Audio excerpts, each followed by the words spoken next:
हमारी आज की कहानी का नाम छलावा। गांव की वह रात रात का समय था। पूरा गांव अंधेरे में डूबा हुआ था।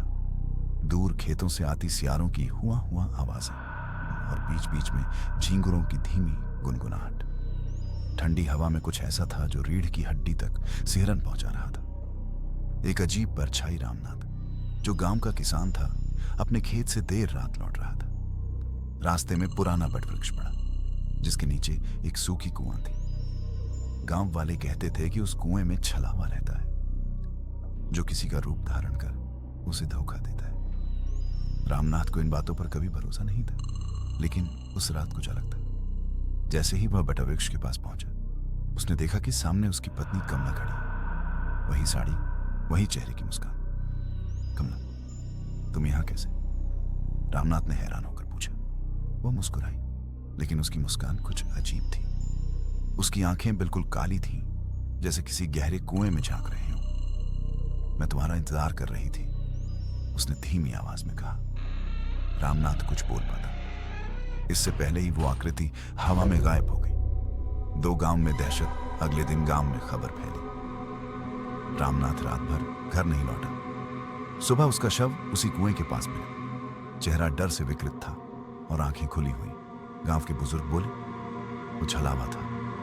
वो किसी का रूप धरकर बुलाता है और फिर जान ले लेता है। कहा जाता है कि छलावा अपने शिकार को उसी की सबसे प्यारी चीज के रूप में देखता है। कोई अपनी मां को देखता है, कोई अपनी पत्नी को और कोई अपने बच्चे को। 3 कुएं का रहस्य। कई साल पहले उसी कुएं में एक लड़की की मौत हुई थी। नाम था चंपा। गांव वाले कहते थे उसे उसके प्रेमी ने धोखा दिया और धक्का देकर कुएं में गिरा दिया। उस दिन से हर अमावस्या की रात वह छलावा बनकर गांव में भटकती है और जिसे भी धोखा मिलता है, उसका रूप लेकर दूसरों को मौत की नींद सुला देती है। 4 अंतिम रात।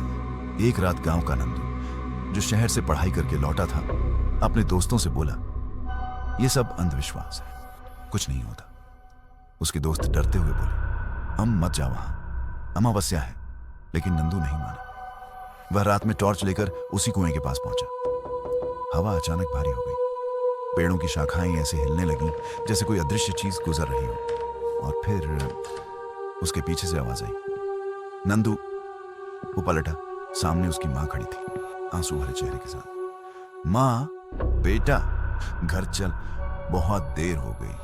वो उसके पास गया, लेकिन जैसे ही उसने मां का हाथ पकड़ा, हाथ बर्फ की तरह ठंडा था। उसने ऊपर देखा, उसकी मां के पैर जमीन से ऊपर तैर रहे थे। नंदू ने चीखने की कोशिश की, लेकिन आवाजें गले में ही दब गई। अगली सुबह लोग फिर उसी कुएं के पास पहुंचे और वहां नंदू का शव पड़ा था। उसके चेहरे पर वही डर था जो रामनाथ के चेहरे पर था। आज तक कहा जाता है कि उस गांव का वो बटवृक्ष अब भी वही।